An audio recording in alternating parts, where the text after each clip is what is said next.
3, 2, 1। MQM एक लसानी जमात है। महाजर अपने बच्चों की इस तरीके से ब्रेन वॉशिंग करके बड़ा करते हैं कि दीगर तमाम कौमियतें जो हैं वो तुम्हारी दुश्मन है। कराची में असलहा कल्चर इन्हीं लोगों ने तो इंट्रोड्यूस कराया। दोस्तों, ये वो जुमले हैं जो रोज़ाना की बुनियाद पर टीवी के न्यूज़ एंकर्स, यूट्यूब की डॉक्यूमेंट्रीज और पॉडकास्टर्स के ज़रिए आपके जहन में रोज़ाना की बुनियाद पर डालने की कोशिश की जाती है। लेकिन बैन नैरेटिव के आज के एपिसोड में मैं आपको वो हक़ाइक़ बताऊंगा जो पाकिस्तान के अंदर बताना जुर्म समझे जाते हैं, वो हक़ाइक़ जो आज की नौजवान नस्ल से दूर रखे जाते हैं और उनके सामने नहीं लाए जाते।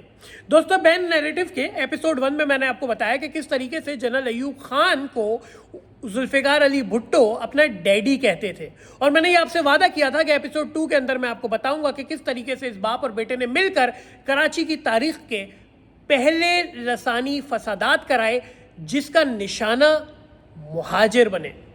दोस्तों, ये 1965 की बात है। जनरल अयूब खान पूरी दुनिया में ये तासुर देना चाहते थे कि उन्हें अवामी मकबूलियत हासिल है, लोग उनसे बहुत मोहब्बत करते हैं। लिहाजा उन्होंने ये फैसला किया कि वो 1965 में इंतखाबात कराएं, सदारती इंतखाबात यानी प्रेसिडेंशियल इलेक्शंस कराएं, और दुनिया को ये मैसेज दें कि देखो मैं जीत कर आया हूँ, लोग मुझसे बहुत मोहब्बत करते हैं।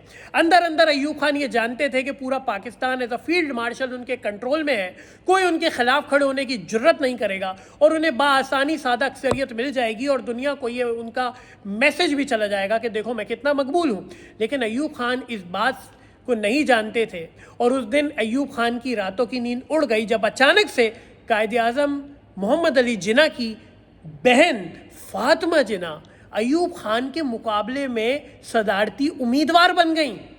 अयूब खान को जब ये पता चला तो अयूब खान बहुत गुस्से में आए, लेकिन अयूब खान को अपनी धांधली के ऊपर और अपने पाकिस्तान पे कंट्रोल के ऊपर इतना यकीन था कि उन्हें पता था कि मैं अब भी फातिमा जिन्ना को शिकस्त दे सकता हूँ। उस वक्त अयूब खान का इंतखाबी निशान फूल, जबकि फातिमा जिन्ना का इंतखाबी निशान लालटेन था। पंजाब के कुछ शहरों में तो गुलाम दस्तगीर जो थे, जो खुर्रम दस्तगीर जो मौजूदा मुस्लिम लीग नवाज के रहनुमा हैं, इनके वालिद गुलाम दस्तगीर ने कुतिया के गले में लालटेन पहनाकर भी घुमाई, सिर्फ इसलिए कि फातिमा जिन्ना साहिबा की नफरत में। लेकिन उसके ऊपर हम कभी तारीख में बाद में आएंगे। अभी हम बैक टू द टॉपिक आते हैं कि किस तरीके से कराची में पहले लसानी फसादात कराए गए। अयूब खान के जब खिलाफ फातिमा जिन्ना ने इलेक्शन लड़ा तो पूरे पाकिस्तान में धांधली करके जनरल अयूब खान ने वोट हासिल कर लिए, माँ सिवाय कराची के। कराची में बानियान पाकिस्तान की औलादें रहती थी, मुहाजिर रहते थे, और उन्होंने ये फैसला किया कि वो एक डिक्टेटर नहीं बल्कि कायदे आज़म की बहन फातिमा जिन्ना को वोट डालेंगे, और महाजिरों ने फातिमा जिन्ना को वोट दे दिया।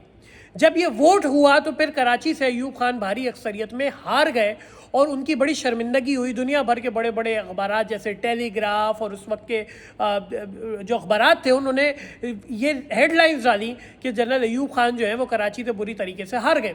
इस बात पे अयूब खान बहुत ज़्यादा गुस्से में आ गए, आग बगोला हो गए। तो अयूब खान के बेटे जुल्फ़िकार अली भुट्टो को अपने डैडी का ये गुस्सा और ये गम देखकर अच्छा नहीं लगा। वैसे ही भुट्टो साहब के दिल के अंदर महाजिरों के ख़िलाफ़ बहुत नफ़रत थी। लिहाजा भुट्टो साहब अपने डैडी अयूब खान के पास गए और कहने लगे, डैडी ये महाजिर होते ही ऐसे हैं, इनको हमें सबक सिखाना चाहिए। दोस्तों, ये वो वक्त है कि जब अयूब खान ने तारीख़ी जुमला महाजिरों के अगेंस्ट अदा किया था, और वही जुमला ये था कि ये जो महाजिर हैं इनके लिए सिर्फ समंदर है। ये अयूब खान का जुमला है तारीख़ का। तो भुट्टो साहब ने अयूब खान को कहा कि ये इसी लायक हैं और इनको सबक सिखाना चाहिए। तो अयूब खान ने कहा, लेकिन हम कैसे सबक सिखाएंगे? तो भुट्टो ने कहा कि हमें कराची के अंदर एक ज़बरदस्ती जश्न फ़तह मनाना चाहिए। तो अयूब खान ने कहा, जश्न फ़तह, वहाँ से तो हम हार गए। भुट्टो ने कहा, नहीं, लेकिन एक हम ऐसा जश्न फ़तह मनाते हैं कि जहाँ पे दुनिया को तासुर आए कि हम ही जीते हैं। तो अयूब खान ने कहा, लेकिन उसके लिए तो हमें लोगों की ज़रूरत होगी, हम लोग कहाँ से लाएंगे? तो भुट्टो जो अयूब खान के बेटे थे उन्होंने अपने डैडी को कहा कि डैडी आप अपने बेटे गौहर अयूब से कहें कि वो केपी से, जो आज का केपी उस वक्त का एनडब्ल्यूएफपी था, एनडब्ल्यूएफपी से खैबर पख्तूनख्वा से वो पठानों को ट्रकों में भर के ले आए। तो उस वक्त केपीके में जो पश्तून थे, जो मासूम पश्तून थे, उनकी ब्रेन वॉशिंग करके गौहर अयूब ने ये बताया कि हम कराची जा रहे हैं कुफ़ार से मुकाबला करने। انہیں مذہبی چورن دیا اور کفار سے مقابلہ کرنے کے نام پر ٹرکوں میں بٹھا کر کراچی لے کر آئے اور جشن فتح کے نام پر، سو کولڈ جشن فتح کے نام پر مہاجر اکثریتی علاقے جیسے لالو کھیت، گولی مار، ناظم آباد، لائنز ایریا، ان علاقوں کے اندر انہوں نے دھابا بول دیا اور دکانیں جلائیں، گھر جلائے، مہاجر ماؤں کی عصمت دریاں کیں، مہاجر بچوں کو قتل کیا، مہاجر بزرگوں کے داڑھیوں سے پکڑ کے ان کو کھینچا، ان کی پراپرٹیز کو جلائی.